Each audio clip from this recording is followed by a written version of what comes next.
the NBA draft? You half ready? You know, we're near ready. I see in there watching video on the prospects. Absolutely. You know I'm getting it in as always. I'm always ready, bro. I'm always ready. Not as ready as Kyrsten Peek, but I'm always ready. Right. All guests come to you from the Folsom Lake Honda hotline. Folsom Lake Honda, your one-stop Honda shop. Nice enough to join us. Yahoo NBA draft analyst, Kyrsten Peek. How are you today, Kyrsten? Hey, guys. Good. It's a busy time of year, working the phones, trying to figure out what's smoke screen with with all these rumors coming out and what's true. But yeah, it's, I mean, like you said, are you ready for the draft? I've literally been watching these guys for a full year or even longer. So I am ready. And I always tell the players, like I told this to Paolo Banchero last year when I saw him after the draft for an interview.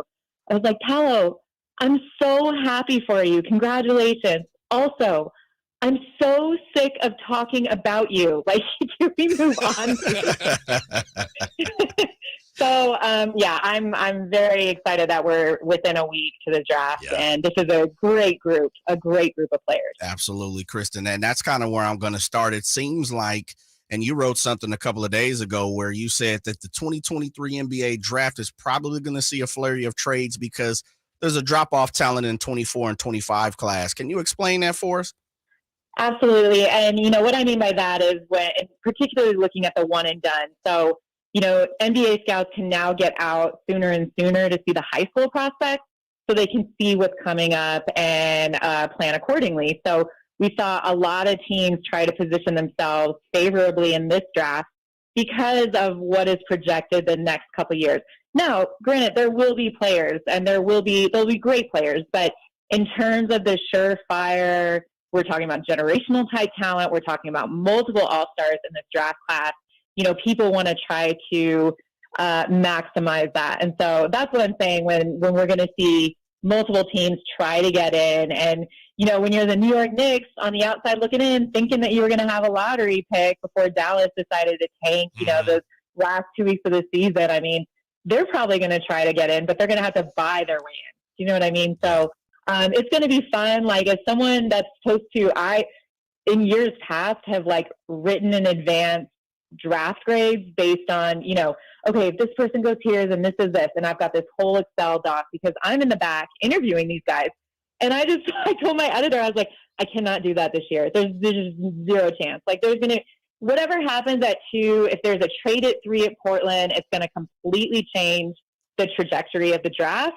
And so it's like, there's no way that you can predict that, you know? Yeah. Kyrsten Peek with us, Yahoo NBA draft analyst. With all the wing depth in this year's draft, Kyrsten, that appears is going to be available right around the time the Kings pick, could pick 38 for Sacramento be nearly as significant as pick 24? Not at all. No. There's probably going to be a drop off kind of in that mid-second round. So that's why we're going to see different teams try to get in with, the second back half of the first round with teams that have multiple picks. So if you're the Kings, you want to keep that pick and you want to pick accordingly. And it's so funny because I see Chris Murray sitting there and I'm like, oh my gosh, reunite the twins. Yeah. Like, let's get Chris and Keegan back in Sacramento. Because I'm a twin, so it's like, I mean, I like hanging out with my sister. I'm sure they wouldn't mind playing together again. Wow. I don't know if it's going to happen though. It seems like we know the culprits at 2 and 3 with Brandon Miller and Scoot Henderson, but we really don't know the order. If you were picking at number 2 and let's just say Portland stays put at 3, who are you picking, Kyrsten? You know, I go back and forth about this daily. And I was just at the U19 USA basketball tryout. I ran into one of the Charlotte Hornets scouts there, and I said, if I'm doing this, it's me just a writer, an analyst. If I'm doing this daily, I cannot imagine the conversations you guys are having in your front office, right? And, you know, I've talked to a couple of people because both Scoot and Brandon were in Charlotte this past week, and by all accounts, Scoot had a better workout, and then Brandon was just in Portland for his workout, and I was told he shot the living hell out of the ball. So I don't know if that's, again, you don't know what smokescreen. A lot of people are saying Brandon at 2. I'm still leaning more towards Scoot because I don't know how you pass up on him in terms of he is the second best prospect in this class. Victor said it himself. He said, if I had never been born, Mm-hmm. Scoot would be the number one pick in this draft. So I don't think the Hornets need to overthink it. And I think they just take Scoot, and then Brandon falls to Portland, and then off we go. Catching up on the NBA draft with Kyrsten Peek from Yahoo. You have mentioned Olivier Maxence Prosper as a draft riser. Yes. How likely do you think he is to maybe be an option for the Kings at pick 24? He's absolutely going to be there. He's definitely an option at 24. Is he going to be there? I'm not too sure. I think there's a couple of other teams. Like Omax worked out for 16 different teams. Like that's a lot. And that's a lot on a player's body 2.5 weeks leading up to the draft, right? But I think there's a couple teams ahead of the Kings that like him as well. So if they wanted Omax there at 24, they'd have to jump up. Kyrsten, you talked about a fall off, so to say, in the second round. Where's that drop off in the first round for you? At about what number do you see kind of the top talent fall to? Maybe we have to grow this player or help him out or assist him. Where do you see that drop off at? Absolutely. I think there's a few different tiers in the lottery, right? So you've got Victor on an island of his own. Then you've got Scoot and Brandon or that second tier. The third tier would be Emoni and Asar Thompson and Cam Whitmore. They're kind of in that 3 to 6 range if we're talking about best available prospects. 7 to 11 is pretty even. You know, players in there are Derek Lively. He's a big riser. You got Anthony Black, Grady Dick, Jarris Walker. So that's the second tier. And then after that, you're going to start seeing teams that will need to, quote unquote, draft and stash. Like send them to the G League for a little bit, make him, help him get stronger, help him adjust to the pace of the game. Like Victor Wembanyama's teammate, Bilal Coulibaly, is one of the youngest players in this draft. And he played all the way up until yesterday and helped his stock tremendously. I mean, and what he was able to do in the playoffs. So, but he's definitely a guy that is going to need a year or year and a half, year two, before he can be productive as an NBA guard. She's Kyrsten Peek, Yahoo NBA draft analyst. And Kyrsten, when you look at the trade that Denver made during the finals, a lot of people were surprised by that. Is the new CBA already impacting the value of draft picks? Or teams that are way over the cap, are they going to have to rely more on draft picks in order to add talent to their team? Yes and no. I mean, listen, every year there's always going to be 60, usually, new players coming into the NBA. This year it's 58. Last year it was 58 because of tampering. But in the sense where it's like teams are always going to take the draft seriously, and they're always going to try to find that one missing piece. And Denver is a great example. I mean, I tweeted this yesterday. Michael Porter Jr., number one player coming out of high school, he had back surgery. A lot of teams wrote him off.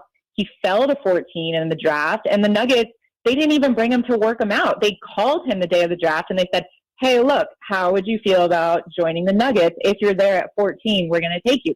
And he was, and they took him, and they worked with him. So, you know, it's all about the teams, and if they find a player in the draft that they're willing to be patient with, then they're going to take him regardless. Man, that's fantastic. Kyrsten, I would be remiss if I didn't ask about Emoni Bates. I mean, dude was super highly recruited. You know, we understand what happened at Memphis. Then he went over to Eastern Michigan. He has the talent. It looks like he has the look. He has the makeup. Why is everyone looking for him in the second round? Even the Kings worked him out here in Sacramento. It looks like they're pushing for him maybe in the second round. Absolutely. I mean, I would say this about Emoni. I spent about 20 minutes with him. I wrote a story on him, and just in the sense where I think he's matured. I think this has humbled him because, mind you, when he was 14, 15, 16, we were all calling him, media, we're all calling him the next Kevin Durant. He's the next one up. And he fell off, you know, and that's not fair to the kid. And I think where the hesitation is look, he has great shooting instincts. He needs to fill out. I think, you know, he's 6'8", 6'9", but he doesn't have length in the wingspan. I mean, he only has like a 6'8", 6'9" wingspan. And defensively, I mean, he's just okay. So when teams are looking at value, I mean, for me, I still think you take a swing on Emoni Bates. He's still, we have to remember, he reclassified up to play at Memphis with Jalen Duren, one of his best friends, and it didn't work out. So he's still only 19 years old. That's still, I mean, he's younger than Emoni and Asar Thompson and Brandon Miller, who are projected, you know, top 5, 6, 7 picks. So if you look at that, there's still room for improvement. I think personally, this has been a really good experience for him going through this. He said to me, I'm at peace. I'm just looking for the chance. Somebody open the door, let me walk through it and prove I belong here. And having that attitude going into this process, I think is a turn in the right direction. And I really do hope that someone takes a swing on Emoni, and I hope he's good and he succeeds. Kyrsten, thank you for your time. We appreciate it. Have a great weekend. Thank you so much, guys. Kyrsten Peek, Yahoo NBA draft analyst. By the way, we didn't have time to talk to her about it, but she's writing that she believes there's a very good chance Victor Wembanyama is going to play in the summer. You know, we're hoping to see him here. I don't know, but she thinks he doesn't think he's going to sit out the summer.